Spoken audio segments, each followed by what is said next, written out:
Olá pessoal, vamos então para esse exercício de um pórtico monoengastado que eu fiz a introdução na aula anterior. É uma estrutura simulando um experimento que normalmente a gente faz na disciplina, onde temos um pilar de 60 centímetros de altura e uma viga de 50 centímetros de altura, que vai AB e BC. Essa viga tem um carregamento distribuído sobre ela, que normalmente a gente simula com um saco de areia na casa de 4 quilos e uma força pontual no centro do pilar, que normalmente é simulado dessa forma, com um cabo, uma roldana e um peso, que normalmente é uma anilha, representando essa força pontual aplicada no nosso pilar. Normalmente a peça utilizada para o nosso cálculo é uma peça de aço com módulo de elasticidade na casa de 195 gigapascal e com seção transversal de 3 milímetros por 100 milímetros. E ela é posicionada dessa forma, que é a forma onde gera a menor inércia e, consequentemente, o maior deslocamento possível para que possa ser visível esse deslocamento e mensurável na prática para comparativo com o exercício teórico. Vamos determinar os deslocamentos que acontecem no ponto C, tanto horizontal, vertical como rotacional, em cima desses dados, como gravidade 9,81, o peso total desse saco de areia, que representa um carregamento distribuído uniforme, no total de 4,77 kg, um peso de anilha de 2 kg, que representa a força horizontal no centro do pilar, e o módulo de elasticidade e a seção transversal já foi inicialmente apresentada. Como nós devemos prosseguir, né? Inicialmente, temos que converter essas cargas em uma unidade de força, ou converter para Newton. Temos da seguinte forma: aqui temos uma força resultante. Essa força resultante, ela é 4,77 kg vezes a gravidade, né?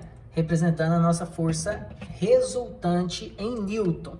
Então, 4,077 multiplicado por 9,81 dá aproximadamente 40 newtons.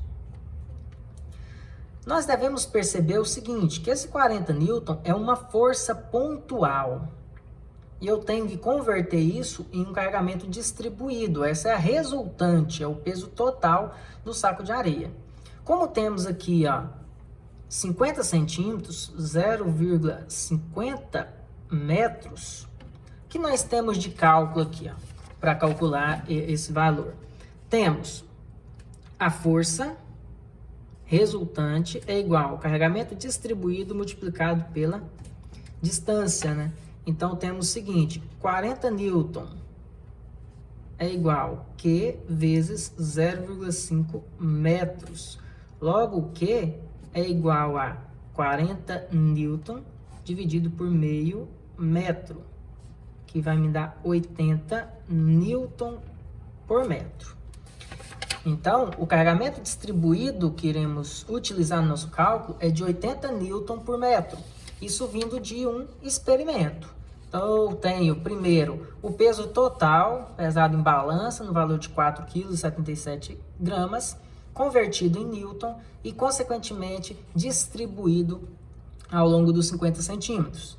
Já a carga P, né, essa carga P aqui, ela é de 2 kg, multiplicado pela gravidade, 9,81 vezes 2, está 19,62. Então, a nossa carga P é de 19,62.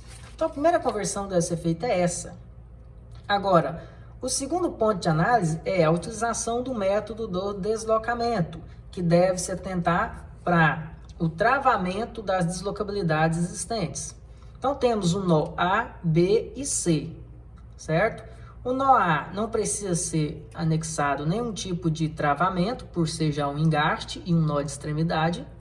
O ponto B é um nó interno, então temos que analisar os possíveis deslocamentos que o ponto B possa vir a ter. E o ponto C vamos travá-lo baseado no objetivo do exercício. Se eu quero encontrar os deslocamentos no ponto C, os 3, rotacional e translação XY, então devemos travar as 3 possíveis deslocabilidades do ponto C. Ou seja, a inclusão de uma chapa, um apoio horizontal e um apoio vertical. Isso faz com que o ponto C seja totalmente travado e, consequentemente, vou ter as 3 incógnitas que vão responder o que eu preciso no meu exercício. Já o ponto B, mediante esses 3 travamentos, o ponto B ele não desloca na vertical devido ao ponto A e não desloca na horizontal devido ao ponto C. Isso no nosso modo simplificado de que nenhuma barra aumenta ou diminui de tamanho, certo? Logo, eu preciso incluir apenas uma chapa para o travamento rotacional. Vamos colocar essa chapa do ponto B como nosso ΔI e os 3 últimos como nossas respostas. A chapa como um ΔI, o apoio na vertical como um ΔI e o apoio que proíbe o movimento na horizontal como um ΔI4. Certo? Logo, a nossa estrutura tem 4 deslocabilidades travadas, vai me dar uma matriz 4×4. Então, continuando o nosso exercício, temos aqui a separação das 2 barras, a inclusão aqui dos travamentos, ou seja, o ponto C, desde o momento que eu travei na horizontal, vertical e rotação, é um ponto que tem 3 travamentos, interrompe 3 movimentos, então é um engaste, né? Simulação de um engaste. O ponto B é a mesma coisa, ele não desloca na vertical devido ao ponto A, não desloca na horizontal devido ao apoio criado no ponto C e a chapa proíbe o giro, então também é a simulação de um engaste. Logo, eu tenho 2 barras engastado e engastado. Para iniciar agora o nosso cálculo, temos que utilizar as nossas tabelas. Então, as tabelas que nós temos para isso é a tabela de engastamento perfeito e a tabela de deformação unitária, né? Essa aqui é a tabela de deformação unitária que deverá ser utilizada para responder os E1, E2, E3 e E4, né, nossos virtuais, e a tabela de engastamento perfeito para responder justamente esse nosso E0, que é representado por carregamentos e forças. Então, temos 2 barras engastada e engastada, a primeira delas com uma força pontual central, no nosso pilar aqui. Então, eu já vou virar para ficar mais fácil a interpretação. E aí podemos agora associar a nossa tabela. Ó, força pontual central com engaste. Então, esses são os nossos resultados. Ó. O momento no ponto A vale PL sobre 8, momento no ponto A. Então, o momento em A é igual a PL sobre 8. E o momento no ponto B, o mesmo valor, porém com sinal negativo. Enquanto que as reações, é claro que é metade da reação para cada lado. Eu tenho uma força central. Em uma estrutura simétrica, então eu tenho metade da carga para cada um. Então aqui eu vou ter um valor de 9,81 e do outro lado o mesmo valor de 9,81. E em contrapartida, o momento eu tenho aqui, ó, PL sobre 8. Então o P vale 19,62 vezes o L, que é 60 centímetros, 0,6 metros, dividido por 8. Então tem um total de 1,4715, ou seja, o primeiro momento aqui, ó, vale 1,4715 positivo, enquanto que o segundo momento tem o mesmo valor, porém com sinal negativo, menos 1,4715. Esses são os nossos resultados do pilar. E quanto à nossa viga com carregamento distribuído? Temos aqui a primeira linha, primeira coluna, engaste, engaste e distribuído. Logo, o momento no ponto B, né, que é o primeiro dos pontos, é esse momento aqui do primeiro, ó, de QL ao quadrado sobre 12. Já o momento no segundo ponto, que no caso é o ponto C, é o mesmo valor, porém negativo, QL ao quadrado sobre 12 negativo. E é claro que as reações, tanto no primeiro ponto quanto no segundo ponto, é a metade da distribuída total ali, ó, Q vezes o comprimento, 40 newtons, né, que a gente tinha isso inicialmente, dividido metade para cada lado. Com isso, temos os seguintes valores. Aqui, ó, vou ter duas forças de mesma intensidade, por estar aqui simétrico, né? Então, tem 80 vezes 0,5, 40, dividido por 2, 20 newtons para um lado e 20 newtons para o outro. Enquanto que o momento é 80 vezes 0,5 ao quadrado, que é o nosso comprimento, dividido por 12.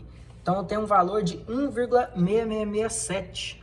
1,6667 positivo para um lado e menos 1,6667 para o outro lado. Ou se não, 5/3, né? Se quiser um valor mais preciso, caso não queira usar a dízima ali. Com essas informações, eu posso transferir esses dados aqui, ó, para o nosso valor aqui de E0. Então, vamos substituir. Primeiros momentos, tenho 1,4715. Um outro valor de menos 1,4715. Uma dízima de 1,667, ou 5/3. E aqui menos 1,667, ou também 5/3. Enquanto que as forças, eu tenho um valor aqui de 9,81, nossa gravidade, 9,81 para a esquerda. Aqui a mesma coisa, uma força para a esquerda, porém eu vou levar ela para onde tem o seu apoio, ó, onde é o apoio dela. O apoio está lá no ponto C. Então, vou transferir essa informação para o apoio, já que isso é uma reação de apoio, nada mais justo do que ir para o nosso apoio. E os 20 para cima, 20 para cima aqui, e a mesma coisa que a gente fez com 9 ali, ó. Esse 20 não fica aqui em cima, o apoio dele está aqui embaixo. Então, a reação do apoio A, 20 para cima. Com isso, transferimos forças e momentos. Agora é possível descrevermos quais são os valores de ΔI 0 até 4,0. 1,0 é referente ao que nós chamamos de deslocamento 1, que foi a primeira chapa. Aqui é o nosso ΔI. Então, é a soma dos momentos dessa chapa. Eu tenho 1,667 como dízima e 1,4715 negativo. Ao somar os dois, eu tenho um valor aqui de 0,1951667. Vou colocar várias casas para dar o valor mais preciso possível. Já o ΔI 0 é referente à segunda deslocabilidade, que foi a nossa segunda chapa. Então, é a soma dos momentos do ponto C, que no caso é só esse menos 5/3, menos 1,667. E o ΔI3? O 3, nós consideramos o ΔI3 aqui no início do nosso cálculo como sendo o apoio que interrompe o deslocamento na vertical. Então, o ΔI3 é a nossa força vertical no valor de 20. E o ΔI4 é o da horizontal, no valor de 9,81 para a esquerda. Para a esquerda, temos como sinal negativo, já que a nossa convenção de sinais é anti-horário, direita e superior, como sendo a convenção positiva. Então, mais 20, menos 9, horário menos 1, e aqui deu um valor positivo na soma dos dois de 0,19. Então, esses são os nossos primeiros dados que vamos utilizar como sendo nossos dados da estrutura E0. Agora, partindo para estruturas E1, E2, E3 e E4, temos as seguintes informações. Para o E1, vamos aplicar o deslocamento da chapa 1. Como essa foi considerada a chapa 1, então haverá o deslocamento rotacional unitário nessa chapa. E ao haver esse deslocamento rotacional unitário no sentido da convenção anti-horário, esse giro vai acontecer assim, ó. O pilar e a viga vão girar nesse sentido que eu estou apresentando, ó. Giro anti-horário. Então, esse pilar vai ter um deslocamento nesse sentido e a viga nesse outro sentido. Lembrando que o ponto A e o ponto C é considerado como engaste. Os dois estão totalmente travados. Então, por ser engastado, não há o deslocamento inicial rotacional, né? Não há um ângulo inicial. Então, esses dois pontos permanecem conforme a estrutura inicial e a deformação começa-se a partir desse ponto. Então, temos aqui a simulação de dois deslocamentos rotacionais. Para ficar claro isso, podemos usar um exemplo, né? Então, lá, se eu giro essa primeira chapa, enquanto esse ponto está travado, engastado e não gira, o deslocamento é esse que a gente desenhou aqui, ó. Já para o pilar, a mesma coisa. Se em cima há um giro anti-horário e embaixo é engastado, esse giro anti-horário vai propor esse tipo de deslocamento. Certo? Com isso, temos o nosso deslocamento proposto. Vamos simular todos os 4 deslocamentos, depois voltamos apenas para os cálculos. Para o deslocamento 2, é a segunda chapa que haverá um deslocamento unitário. Então, a primeira permanece intacta, a segunda vai rotacionar, enquanto que os apoios também não vão sofrer nenhum deslocamento. Com isso, temos um giro nessa chapa e essa chapa não gira. Então, essa barra desse pilar, ele não inicia girando e nem termina. Então, essa barra é inteira nula, ela não sofre nenhum tipo de deformação.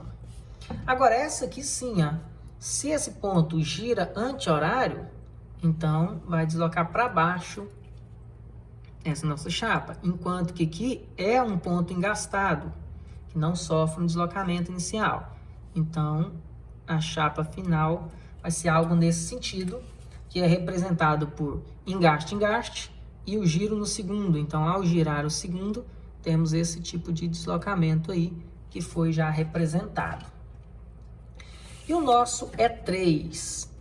Nosso E3, temos agora um deslocamento vertical, já que chamamos o ΔT3 sendo o apoio que interrompe o deslocamento na vertical. Então, esse ponto agora ele vai deslocar um valor unitário para cima, seguindo a nossa convenção. Então, esse ponto C vem parar aqui em cima, a chapa e os seus respectivos apoios, enquanto aqui permanece a chapa no ponto B. Sendo assim, nesse sentido, temos o que?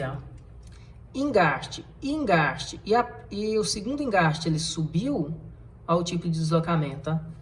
Aqui permanece sem um giro inicial por ser engastado, aqui também, e aí há uma deformação lateral da nossa estrutura. E por fim, temos aqui o deslocamento 4, esse ponto deslocando-se na horizontal e no caso para a direita, seguindo a nossa convenção. Então temos a chapa e os dois apoios aqui deslocando-se um valor unitário.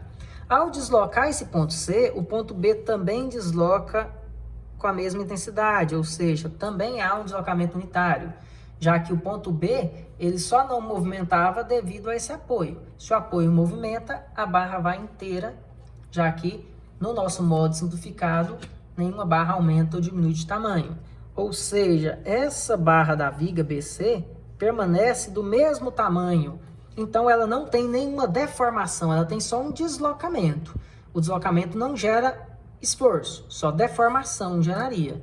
Então, essa barra ela é nula. Em contrapartida, temos um pilar se deformando. Aqui é engastado e aqui embaixo também não tem deslocamento rotacional inicial, então vai sofrer uma deflexão aqui lateral. Olha lá, engastado em cima, engastado embaixo e a parte de cima andou para frente, então temos esse tipo de deslocamento acontecendo. Com isso temos já a previsão de todos os deslocamentos. Agora devemos iniciar os nossos cálculos, utilizando a tabela de deformação unitária. Começando com a tabela de deformação unitária, temos aqui, para os dois primeiros casos, deformações de rotação. Então, vamos utilizar uma dessas 4 tabelas. Como nossa estrutura é inteiramente engastada, tanto no ponto A, B e C, então, uma dessas 2 primeiras será nossas soluções para o E1 e o E2. Então, analisando aqui a viga do E1, temos a representação dela por essa primeira tabela. Gastado, engastado, engastado, engastado, o giro no primeiro engaste anti-horário, um giro no primeiro engaste anti-horário. Logo, o momento vale 4i sobre L. O nosso L aqui vale meio metro, né? Meio metro, então eu tenho 4 dividido por 0,5, vai dar um total de 8i. Já o momento no segundo ponto é 2i sobre L, 2 sobre 0,5. Então, vai dar 4i para o segundo ponto. E as forças? Uma força para baixo. Então, temos uma força para baixo aqui. E uma força para cima no primeiro ponto, que eu tenho que transferir para o seu apoio, que é o ponto A. Ambos os valores 6i sobre L ao quadrado. Então, eu tenho 6i dividido por 0,5 ao quadrado. 6 dividido por 0,25, que dá um valor de 24. Então, eu tenho 24i e aqui também 24i, certo? 6 dividido por 0,25, que é 0,5 ao quadrado. 24i, valor total. Agora, se eu virar essa folha para procurar um pilar, temos essa resposta aqui, pilar e essa tabela, giro na parte superior, anti-horário, engaste, engaste. Temos esse desenho, logo, esse primeiro momento vale 4i sobre L, então tem 4 dividido, agora o L vale 0,6, 4 dividido por 0,6 vai dar 6,667 ou 20 terços, né? Então, eu tenho 20i dividido por 3. Esse é o valor do nosso momento, que no caso foi 4 dividido por 0,6, certo? E, em contrapartida, o outro lado tem a metade, 2 sobre 0,6. Então, vai dar 10i sobre 3 de momento. E a força? A força é 6i sobre L ao quadrado. Então, eu tenho 6i dividido por 0,6 ao quadrado. Então, 0,6 ao quadrado dá 0,36. 6 dividido por 0,36 vai dar aí 50 terços. Então, eu vou ter aqui um valor de 50i sobre 3. E, em contrapartida, aqui uma força para a direita de 50i sobre 3. No caso, deu 6 dividido por 0,6 ao quadrado. Então, ficou 6 dividido por 0,36, que dá 16,6667, que é a mesma coisa de 50 terços. Com esses dados, a gente pode preencher aqui, o deslocamento 1,1 é a soma dos momentos da primeira chapa, do ΔI aqui. Então, eu tenho 20 terços mais 8. No caso, vai dar 44 terços. 44 terços, certo? Ou simplesmente 14,667. 44i dividido por 3, ou 14,6667. O segundo é a soma da chapa 2, que no caso só tem o 4EI. Então, eu tenho 4EI. O terceiro é em relação à força vertical do ponto C, que no caso foi 24 para baixo. Então, eu tenho menos 24EI. E o quarto é a força horizontal do ponto C, que deu 50 terços para a direita, que é positivo. Então, eu tenho 50EI dividido por 3. Esses são os valores do nosso E1. Podemos partir agora para o E2. No nosso E2, temos uma barra que é nula, não sofreu nenhum tipo de deformação. Temos uma única deformação aqui, engaste, onde o segundo ponto gira. Engaste com o segundo ponto girando, temos esses dados, onde de novo eu tenho 2EI sobre L no primeiro ponto. Então, 2EI sobre 0,5, então tá 4EI. 4EI. E aqui eu tenho 4EI sobre 0,5, que dá o nosso 8EI no segundo ponto. Em relação à força, temos aquela força aqui para baixo, no valor de 6EI sobre L ao quadrado, e um para cima de mesmo valor. 6 dividido por 0,5 ao quadrado dá 6 dividido por 0,25, que dá aqueles valor que a gente já calculou anteriormente, de 24EI, e aqui 24EI.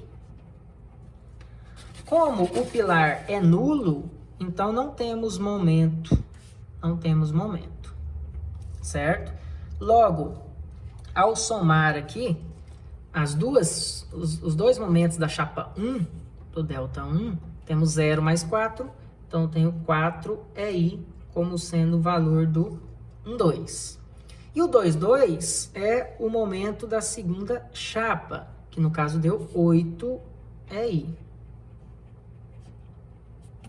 O 3,2 é a força vertical, que deu menos 24. Então, menos 24EI. E o 4,2 é a força horizontal que não aconteceu, não existiu, já que essa barra foi nula. Então, o 4,2 vale 0.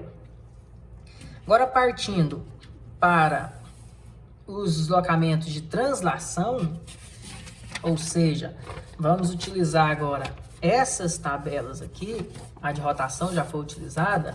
Então, eu tenho, para responder esse primeiro deslocamento, esse tipo de movimento aqui, gerando um momento negativo de 6EI sobre L ao quadrado. Então, o momento aqui vai ser menos 6EI dividido por 0,5 ao quadrado. Menos 6 dividido por 0,25 vai dar menos 24EI. Então, eu tenho menos 24EI. E é claro que o outro momento tem o mesmo valor, então menos 24EI também. Tanto no primeiro quanto no segundo momento. E a força é 12EI sobre L ao cubo. Então, vou ter uma força aqui para cima, no valor de 12EI sobre L ao cubo, e uma força para baixo de mesma intensidade. Então, fazendo essa conta, 12 dividido por 0,5 ao cubo, então 12 dividido por 0,125, deu 96EI. 96EI e aqui 96EI. Fazendo novamente, para conferir, eu tenho 12 dividido por 0,5 ao cubo. 12 dividido por 0,125, 96EI. Essa barra aqui, ela é nula, né? Não sofreu nenhum tipo de deformação, ou seja, não tem momento e nem forças horizontais. Então, ao preencher aqui, meu delta 1,3 é a soma dos deslocamentos, da rotação, né, dos momentos da primeira chapa, 0 com menos 24, menos 24EI. Agora, a soma dos momentos da segunda chapa também é menos 24EI. E o 3,3 é a força na vertical do ponto C, que deu 96 para cima. 96 é I. E o quarto não teve deslocamento na horizontal, então o deslocamento 4,3 foi 0. E, por fim, temos aqui o nosso E4. Nesse nosso E4, podemos perceber que essa barra aqui foi nula e há um deslocamento de translação nesse sentido, que é representado por essa tabela aqui, ó, onde o primeiro momento e o segundo vale 6 sobre L ao quadrado. Então, 6 sobre L ao quadrado, temos aí 6 dividido por 0,6 ao quadrado. Nós já fizemos essa conta, que dava 16,667 ou 50 terços. Então, eu vou ter aqui, ó, 50 é I sobre 3.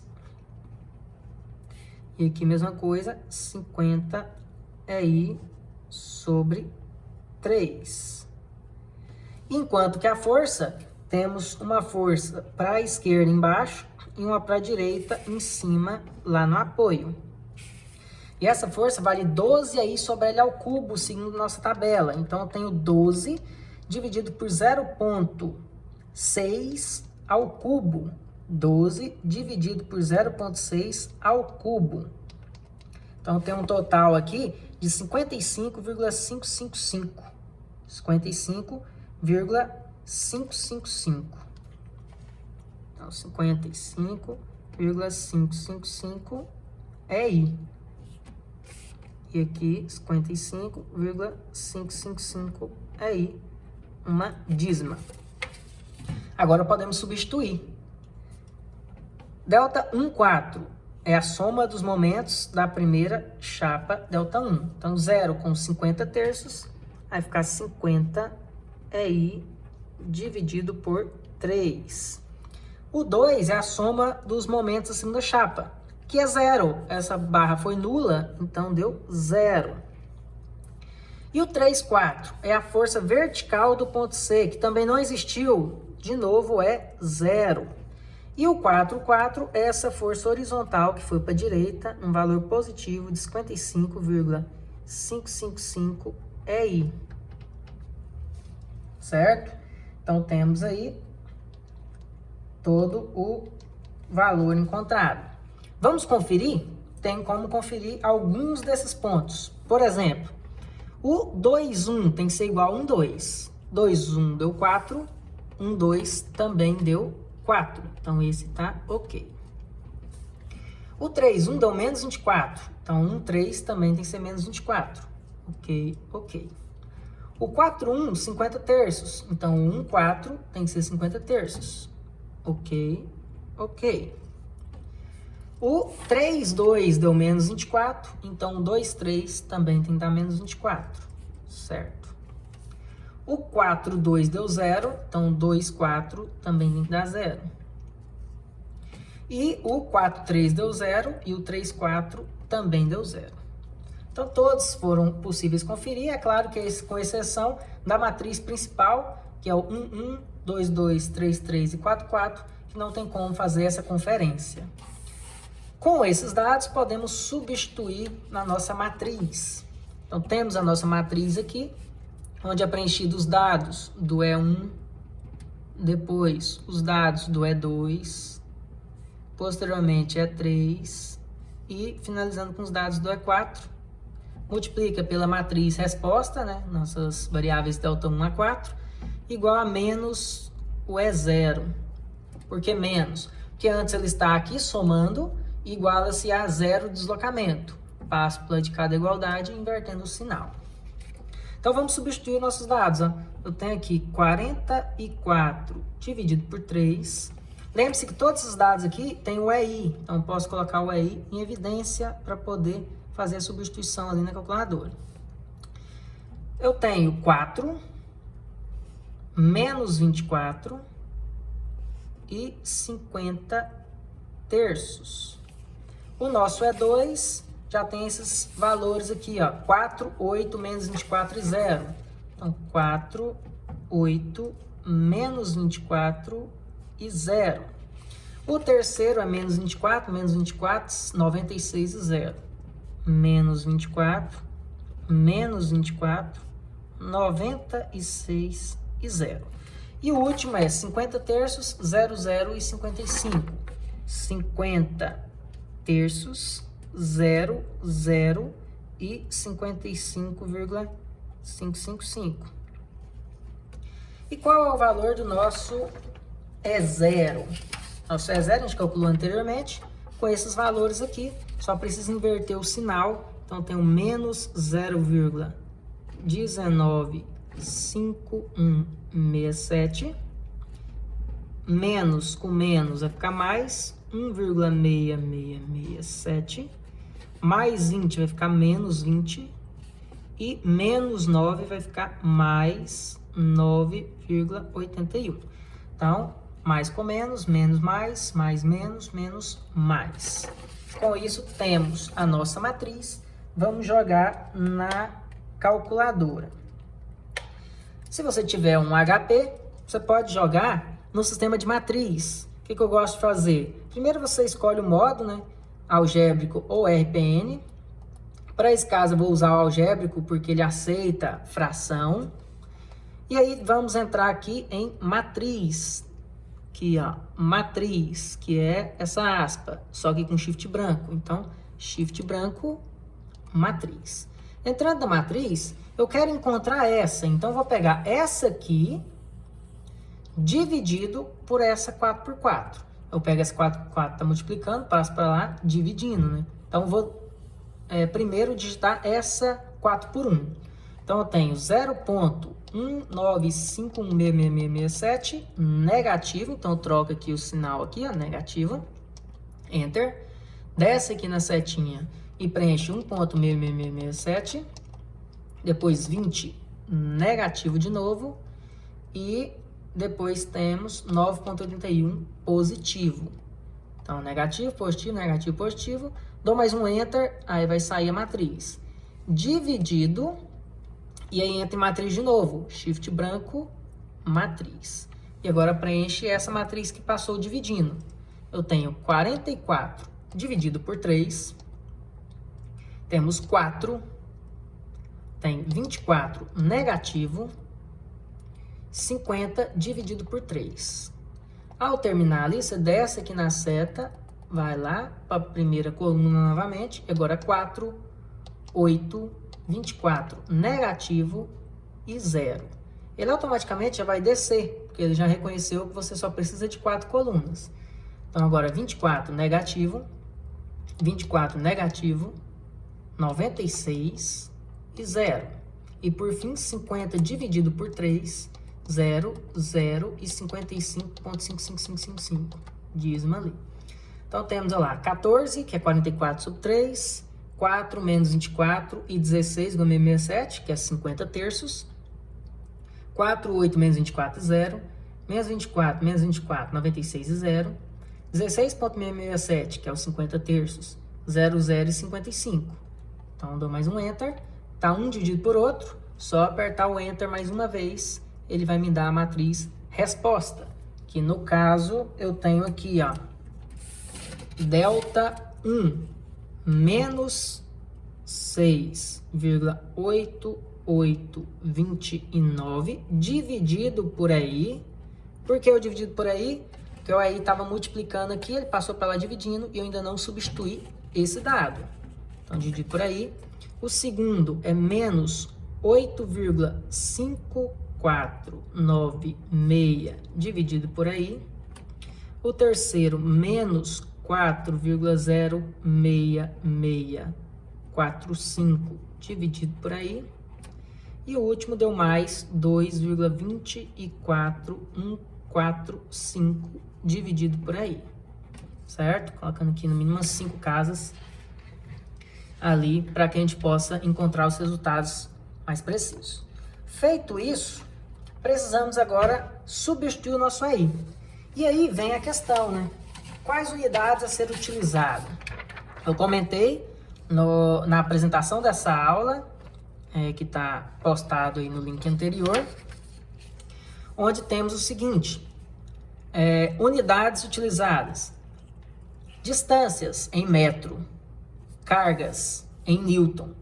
Convertemos aqui, ó, quilograma-força para newton. Então, nosso exercício foi utilizado, ó, distâncias em metro, momentos e forças em newton.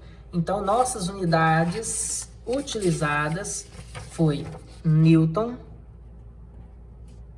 e metro. Então, esses resultados estão implícitos ali dentro dele, newton e metro. Então, ao dividir por aí, eu tenho que continuar nessas mesmas unidades.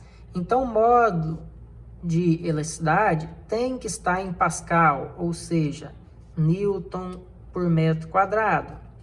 E a inércia tem que ser em metro a quarta, para que essas unidades permaneçam até o fim do nosso exercício. Então, vamos fazer esses cálculos em cima dessas unidades de Pascal e metro a quarta. O módulo de elasticidade é de 195 gigapascal. Então, ao converter para Pascal, eu tenho 195 vezes 10 elevado a quanto? Aí eu tenho que lembrar aquela sequência, né? Quando eu tenho a unidade padrão aqui, eu tenho quilo, mega, giga e tera. Para cada um aumenta 1000. Então, da unidade padrão para quilo é 1000, de quilo para mega é outros 1000 e de mega para giga é outros 1000. E voltando a mesma coisa, né? Divido por 1000, divido por 1000, divido por 1000. Então, 195 gigapascal corresponde a 1000 vezes 1000 vezes 1000, que dá 10 a nona pascal. Certo? Então, é 195 bilhões de pascal, né? Olha lá, de giga para mega seria 195 10 ao cubo. Para quilo, 10 a sexta. Para unidade pascal, 10 a nona. Então, esse será a unidade padrão que queremos utilizar.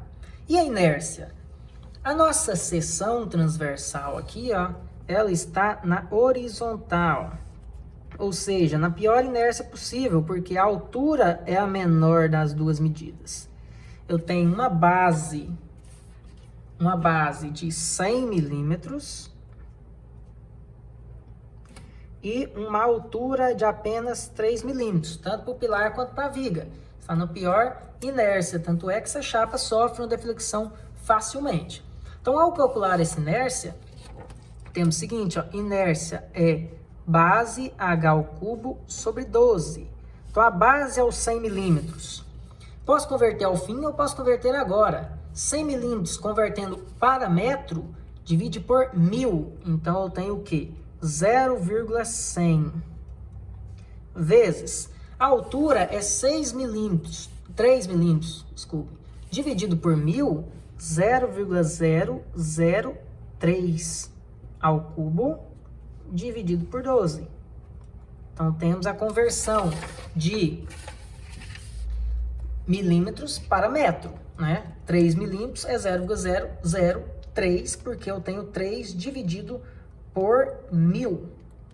Agora, fazendo essa conta, eu vou ter aqui, ó, 0,003 ao cubo vezes 0,100 dividido por 12.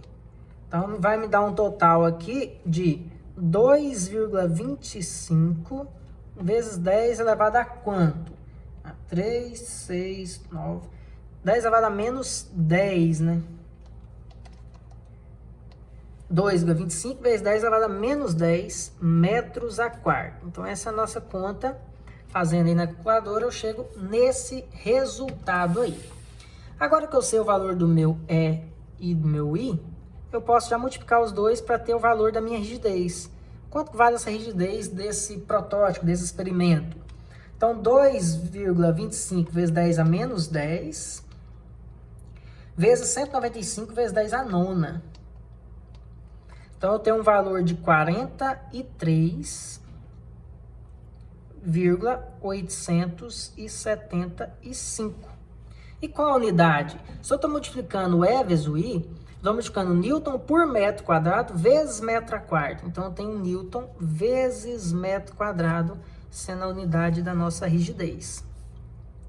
Ao substituir aqui, ó, nesse deslocamento vertical e nesse deslocamento horizontal, vamos ter o valor em metro desse deslocamento. Eu tenho 4 dividido por 43 e 2 dividido por 43, certo? Então, vamos fazer esse cálculo. Qual seria o deslocamento na vertical, que é o ΔT3? Eu tenho aqui 4,06645 dividido por 43. Isso vai me dar um valor de menos 0,09268. 92,683 metros, já que foi a unidade escolhida. Para ficar mais claro isso, no nosso protótipo de 60 por 50 centímetros, vamos converter para centímetros, multiplico por 100, então eu vou ter um deslocamento vertical de 9 centímetros, 9,27 centímetros. Enquanto que na horizontal, temos 2,24145 dividido por 43. Então, vai me dar um valor aqui de 0,05187 metros.